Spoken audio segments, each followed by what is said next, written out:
Welcome to the Iran This Week podcast for the week ending 8 July 2011. Let's start with a review of this week's news about Iran.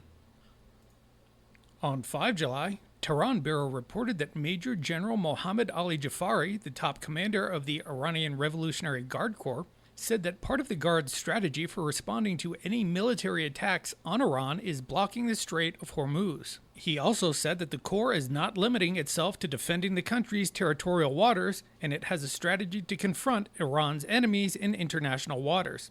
He warned that Iran's enemies are conspiring to eliminate Iran physically by assassinating Iranian scientists, particularly those in the nuclear field. According to Jafari, after prominent nuclear scientist and academic Dr. Majid Shariari was assassinated and Dr. Feriadun Abbasi Divani, current head of the Atomic Energy Organization of Iran, narrowly escaped assassination last year, the Guards formed a security team to protect senior Iranian scientists. Jafari also said that the Guard's engineering arm, Khatam al-Anbiya, will complete work on phases 15 and 16 of South Pars gas field in the Persian Gulf by December. The field is supposed to be developed in 28 phases. The first 10 are more or less completed. The statement is surprising, as Khatam al-Anbiya had previously said it would not complete the two phases because the European firms that agreed to work with it had withdrawn from the project. Adding that phases 23, 24, and 25 are also being developed by the Guards, Jafari said, "We have had good progress in less than a year since we began the work." The top Guard commanders, together with Ali Saidi, Ayatollah Ali Khamenei's representative to the Guards, met with the Supreme Leader on Monday morning. Also in attendance were Mohsen Rezai, former Guard chief, and Tehran Mayor Mohammad Bagher Ghalibaf, a former commander of the Guards Air Force. Khamenei emphasized, as he has been doing over the past 2 years, the necessity for officials to be united and avoid public arguments, saying that they make the enemy happy. The confrontation between President Mahmoud Ahmadi-Nejad and the Guard High Command entered a new phase a few days ago, when he implied that the Guards use illegal wharves to import goods, saying that the military's wharves should be controlled by the government and customs authorities. He added that, if a product is for military or security purposes, it can be imported without any duties, but it does not mean that it should not be registered. Ahmadinejad's accusations were interpreted as his response to the charges leveled by the hardliners a few weeks ago that his close aides, Hamid Bakai and Esfandiar Rahimi Mashayi, have been illegally importing Marlboro cigarettes.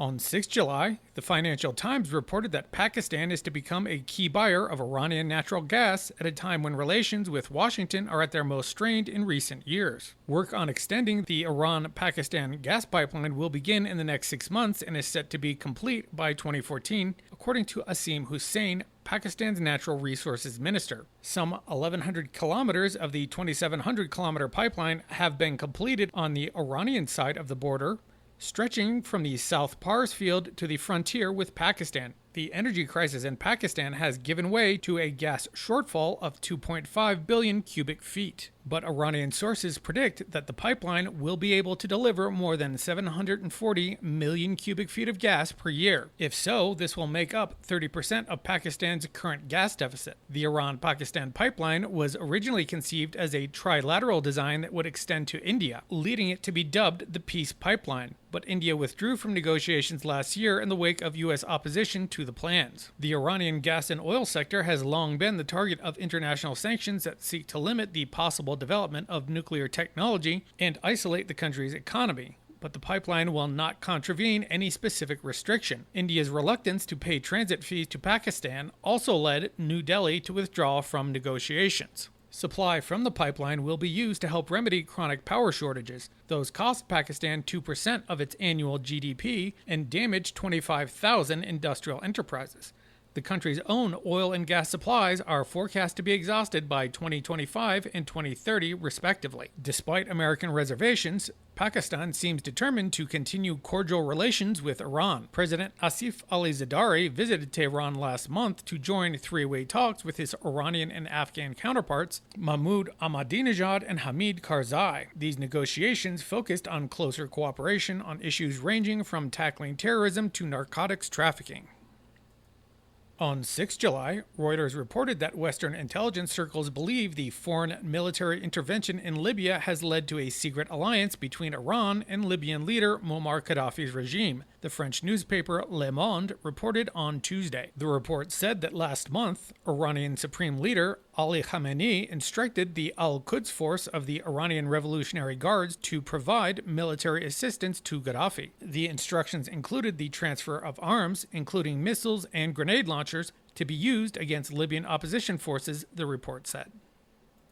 On 6 July, Bloomberg reported that the United Arab Emirates joined Saudi Arabia in offering a multi-billion-dollar economic assistance package to Egypt as it seeks to block the way for Iranian influence in post-Mubarak Egypt. With Egypt's first election since the fall of President Hosni Mubarak due in September, members of the interim government are touring the Persian Gulf to get support for their country's ailing economy. The benefit of aiding Egypt is twofold for nations including Saudi Arabia, the UAE, and Kuwait. They can assert claims that Iran is meddlesome while benefiting from opportunities in Egypt, the Arab world's most populous nation. Gulf countries know that if there is a serious change in Egypt, it will affect the whole region. Mustafa al-Husseini, author of Egypt on the Brink of the Unknown, said yesterday in a telephone interview from Cairo. They are worried more about Iranian and Turkish influence in the region. Less than 2 weeks after Mubarak was toppled, Egypt allowed 2 Iranian warships to use the Suez Canal to reach the Mediterranean Sea. The decision prompted an outcry from Israel, which alleged Iran sought to use Egypt's vulnerability to intimidate countries in the region. Iran and Egypt have been on opposite sides of the Middle East divide since ending full diplomatic relations in 1979 after the Iranian Revolution that brought Shiite clerics to power. Several members of Egypt's Muslim Brotherhood, the country's biggest and best organized opposition group under Mubarak, have said that they encourage dialogue with all regional parties. We support ensuring the Egyptian and Arab national security and holding a dialogue with Iran and Turkey that can achieve security and economic development for the region, said Assam El-Erian, deputy leader of the Freedom and Justice Party, which is affiliated with the Muslim Brotherhood. Those who support that stance will benefit, and those who try and stop it will fail.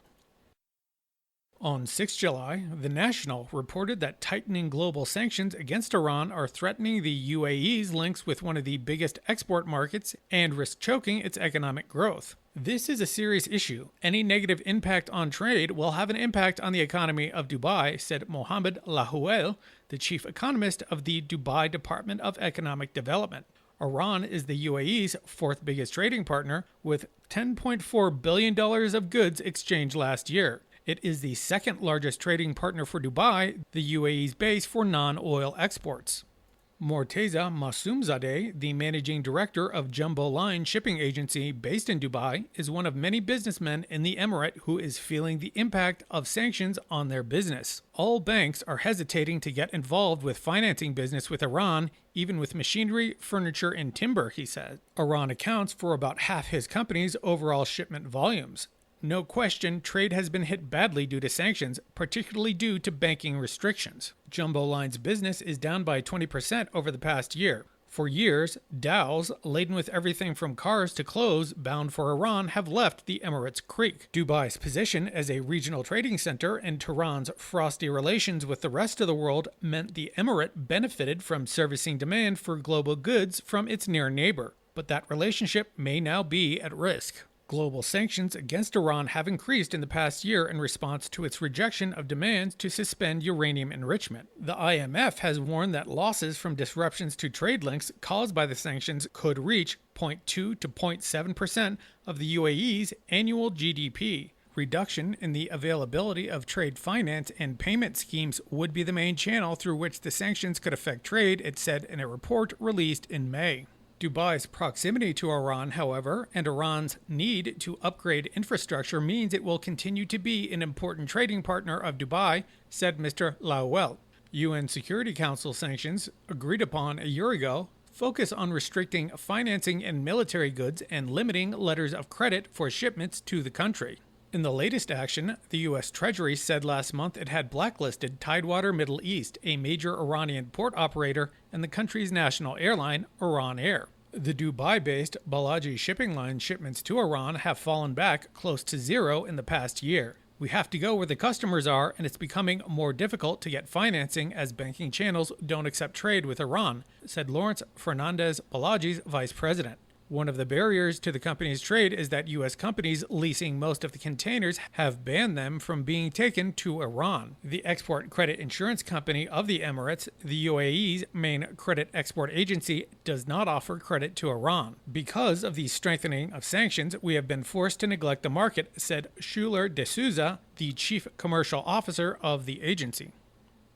On 7 July, Reuters reported that the UN nuclear chief said on Wednesday that he planned to meet with Iran's foreign minister next week and that he was quite concerned over plans by Tehran to triple uranium production capacity. Yukiya Amano, Director General of the UN International Atomic Energy Agency, told Reuters that he planned to meet Iranian Foreign Minister Ali Akbar Salehi next week, but had no firm details. The most important message for Iran is that they need to fully implement the Safeguard Agreement and other relevant obligations. Further cooperation is needed to restore the confidence of the international community, he said. We are quite concerned about that, Amano said, confirming that the IAEA had received a very simple letter from Iran about the plans. Iran announced last month it would shift its production of higher-grade uranium to an underground bunker and triple output capacity in a defiant move that further fueled Western unease about Tehran's intentions. Amano reiterated he would consider accepting an invitation to visit Iran, but stressed it would have to yield concrete results. For now, I don't see, unfortunately, progress. On 7 July, Reuters reported, Iranians have a long history of buying gold coins, but recently, what was a steady demand has become a gold rush. The Iranian gold rush was mainly driven by fears about the domestic economy, particularly the risk of soaring inflation and a wobbly currency. In addition to concerns about a double-dip recession, the economy has been hit by sanctions as the United States leads global pressure on Tehran. The reasons that people are drawn to these safe assets, gold coins and hard currency, are firstly a limited choice of investment opportunities, and secondly a fear from the weakness of the national currency, said an economist who asked not to be named. These are results of more potential economic instability in the country. Iranian authorities have repeatedly denied that sanctions are hurting the country, saying the economy is strong. But many Iranians are worried that keeping their wealth in rials is a risk. We can keep the coins at home and feel secure, said Mohammed, a 39-year-old stock trader who said financial sanctions have made it harder for normal Iranians to transfer capital abroad, for example, to buy property in Dubai or Europe.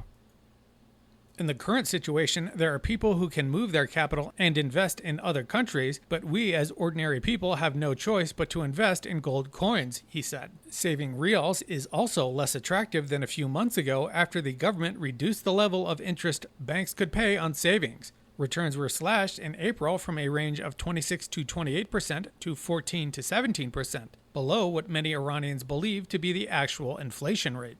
Worries about the declining buying power of the rial and doubts over the currency's stability are the main drivers behind the flight to gold. While the International Monetary Fund has praised Iran for reducing inflation to 12.4% for 2010 and 2011 from 25.4% 2 years earlier, the rate has been creeping back up over the last year to 14.2% in May. Prices have risen much faster for key items such as fuel, water, and food as heavy government subsidies are phased out. At the end of last year, President Mahmoud Ahmadi-Nejad started winding down some $100 billion of subsidies and giving direct cash payments to families to reduce the impact of price rises. The switch, praised by the IMF, was done despite the predictions that surges in the prices of fuel, food, and water could stoke wider inflation. As well as hoarding gold, many Iranians sought to change their rials into hard currency, increasing demand for dollars so much that the central bank devalued the rial by almost 11% last month. On 7 July, the Associated Press reported that Iraq's prime minister told a senior Iranian envoy on Wednesday that their economic bonds can expand in all directions as Baghdad signaled deepening ties with its anti-American neighbor despite worries from Washington and Arab allies. The growing ties between Baghdad's Shiite-led government and Shiite powerhouse Iran highlight one of the region's major political shifts after the U.S.-led invasion to topple Saddam Hussein, whose Sunni-dominated regime fought an 8-year war with Tehran in the 1980s. U.S. allied Arab states, particularly Saudi Arabia and its Gulf neighbors, worry about expanding Iranian influence as Washington draws down forces in Iraq and accuses Tehran of encouraging opposition uprisings in Bahrain and other Gulf states. The U.S. also has deep security concerns over Iran's links to Shiite militias and political groups in Iraq, where security is still shaky less than 6 months before the U.S. deadline to pull out all military forces. It's a main reason why the Obama administration is offering to keep between 8,500 and 10,000 U.S. troops in Iraq next year if Baghdad requests a continued U.S. military presence, U.S. officials say. Iraqi Prime Minister Nouri Al-Maliki and Iranian First Vice President Mohammad Reza Rahimi signed 6 agreements to bolster shared economic, health, technology, and culture interests. Rahimi was in Baghdad on the first of a 3-day visit to meet with business leaders and, in part, press Iraq to invest in Iran's health and energy markets. Al-Maliki kept his job last year only with the political help of an Iranian-backed Shiite group. Iraq also depends on Iran for about 10% of its daily electrical power, one of Baghdad's most tenuous resources.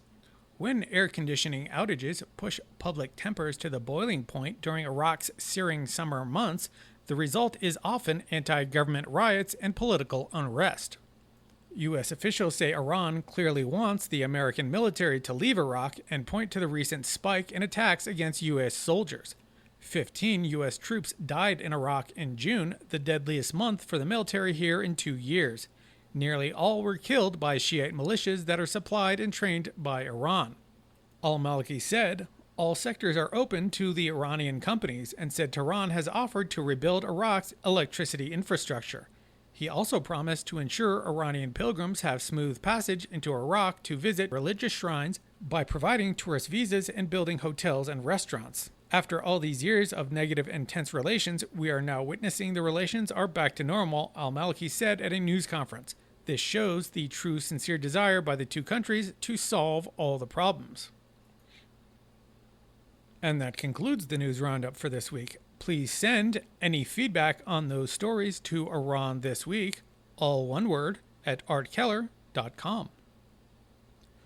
And now it's time for questions and comments from the desk of Art Keller. Once again, my guest this week is Dr. Olli Heinonen as I air the second half of my discussion with him. Without further ado, here's the conclusion of my chat with Dr. Olli Heinonen of Harvard's Belfer Center. My guest today is Dr. Olli Heinonen. He spent 27 years at the International Atomic Energy Agency, the last 5 of which he was in charge of the Department of Safeguards, which runs nuclear inspections all over the world. He's currently with Harvard's Belfer Center. Thank you for being on the podcast, Dr. Heinonen. Thank you very much. It's a pleasure to talk with you. Okay, great. And now we can pick up where we left off, and I read through the notes a little bit. So one thing I wanted to hit, we talked about how access to Lavizan had been denied and that the excuse was from Mr. Ahmadi-Nejad that was not land that the federal government of Iran was allowed to build on. Were there any other facilities of interest that IAEA inspectors had wanted to see and are still being blocked access to? Actually, there are quite a few, but let's go back first to the Lavizan. When the IAEA asked for the access, the buildings had been already erased. On those days, Mr. Ahmadi-Nejad was the Lord Mayor of Tehran and not yet the president. But nevertheless, the access got delayed, and finally, actually, IAEA had access to Lavizan. But then the buildings were already gone, and they basically witnessed a park and took some environmental samples from there. But the basic thing, what was in Lavizan and how it was built remains still to be discussed, I think, up till today. I think the IAEA has not got all the details which is wanted to have at that point of time. Then the other places, yes, there are quite a few. In particular, at this stage, the IAEA wants to talk with the people involved with the design of the missile re-entry vehicle, which looks like the payload which is there is actually a nuclear one. At least the data supports that. And then to talk further about the details of high explosive testing. And then visit quite a few workshops where this missile re-entry vehicle apparently was manufactured. And for those ones, the requests were done in 2008, and as far as I can judge from the latest IAEA reports, that access has not been provided.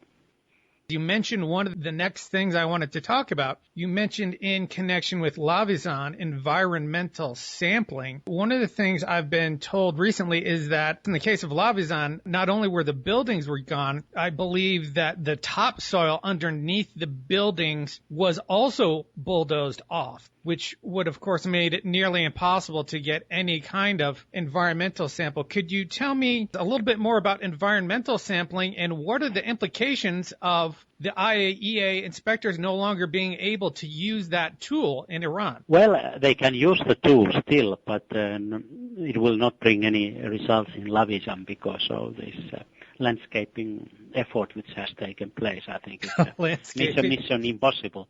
But the other places, yes, it can be used and has been used and hopefully will be also used in the future. And in particular, I think it's important to, when the IAEA finally gets to these military-related sites where these experiments have been done, that appropriate environmental samples are be taken, and then we can see what may have taken place there in recent years. Okay, well, that's actually good news because, as I said, I talked to someone else and they said, oh, no, they're not letting us use environmental samples anymore. So if they are, it's good to know that the IAEA still has that tool available to them in the case of Iran. Yeah. The problem here is that actually Iran doesn't accept IAEA to visit any what is called undeclared sites. Sites IAEA feels are important for its mission. Iran has restricted the IAEA access only to the sites which it has declared, but in those sites one can take environmental samples. Okay, it's a good context because even though I follow Iran as probably as closely as anyone, I wasn't aware what the distinction is. That it's not that you can't use the sampling, it's just that you can't get to the sites where the sampling might be useful. You know, I was with my former employer, the CIA, right up in the run-up to the war with Iraq. And as you know firsthand, because you were there with the IAEA at the time, there was definitely some tension between the U.S. government and the IAEA, more over Iraq than over Iran, because the U.S. frankly wanted to get assessments that the IAEA was not concurring with. And so I think there was created some ill will with the predecessor to the current head of the IAEA. The current head obviously is Yukio Amano. The former one, it was Mohammad El-Baradei. So I definitely got the impression that there was some ill will towards El-Baradei, but of course he is now in Egypt and hopefully they're running for president. The new director general seems to have a different, blunter style. Have you noticed any changes? I mean, to me it seems that he's willing to be a little bit more forthright and is not striving to be so diplomatic that he doesn't want to offend anyone. Did you have any personal impressions of the change in leadership and how it's managing public statements that come out of the IAEA these days? Well, I don't know what happens inside the house because I have left. But, judging, what I read from the reports and press statements, certainly there is a change in the language. On the other hand, whether there is a change in substance in terms of the verification, I hardly see no difference because the verification work is pretty much technical and I think the work continues. And I think the problems you referred to between, Director General El-Baradei and the U.S. government, they were a little bit more on the personal level, and there was a lot of, media interest and media statements. But if you go below that and look the actual work which was done by the people who did the verification, I don't see much of the difference. I do think it was a matter of personalities, and while there might have been senior level tension there, at the same time that there might have been problems with Iraq, there was still fairly close cooperation from what I remember and know of the period on trying to push forward on Iran inspections. Yeah, and I believe that's still the case from everything I know. Again, I don't talk to anyone on the inside of my former agency either, so I'm also in the position where I look at press reports and make an educated guess. Yeah. There is one difference which is, if we compare to the 2003, let's say, run from 2003 to somewhere to 2008, which is still the time when El-Baradei was there. He left a good year after, end of 2009. And then from, let's say, 2009 until today. There are two events which took place 2003 to 2009, which are, I think, not there today. First of all, during 2003 in particular, there was this European drive to find a negotiated solution for this problem. Today, I don't see much negotiations going on, mainly because Iran is also very reluctant to engage itself to substantial questions. The other difference between those two time windows are the personal contact.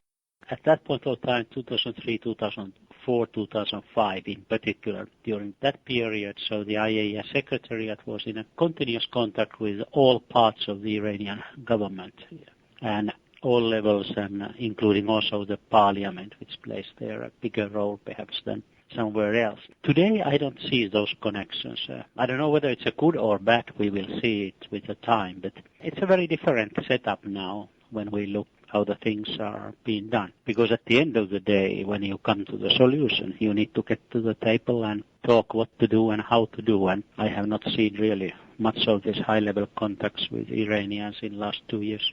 It's funny that you should say going through 2005, and that's when it seemed to change. That was also coincidentally when the current president of Iran got into office and started to spread his appointees throughout the bureaucracy. And I remember back from my own days, that was also when we started to hear that the people providing security at Iranian nuclear facilities, that also changed to the Revolutionary Guard Corps. Yeah, I don't know about the latter, but for sure the negotiators were all gone in 1 month's time when the current president took office in August 2005. So most of these people disappeared during next 2 months, and then a new group came. But still, like when Mr. Larizani was there, I think he was fairly constructive when he was trying to find a solution to the problem. But then apparently he also ran then to the troubles a couple of years later. I've read about that. It is a persistent theme in Iran that even those who want a constructive dialogue have to fight their own government, unfortunately. The last thing I just wanted to touch on, it struck me is a theme I'd thought of myself on other occasions, and you made reference to it. You said many of the items are a little bit strange. There's an explanation for each one, but a lot of Iran's program has been underground, and there's no other program that you've seen run that way. So I'm interested in a comparison, if we can create one, and maybe we can't, but between countries like South Africa and Libya that seem to have once had a program and how they may have interacted with the IAEA when they were trying to hide things versus how they were granting access to facilities and people once they decided to open up. Yeah, I think that we have to make a difference here because South Africa doesn't come to this category since they were a country which didn't have a comprehensive safeguards agreement, or they were not party to the NPT. So de facto, in safeguards terms, they didn't hide anything because their obligations were different. But certainly they try to hide the program from the rest of the world, and I think that they were fairly successful to that end, apart from enrichment plant which was exposed. But if you go back and look, where the weaponization work was done, I think that was a bit surprise to the people. So it was very well concealed, and it only came, I think, out during these investigations which were done in 92-93 time frame.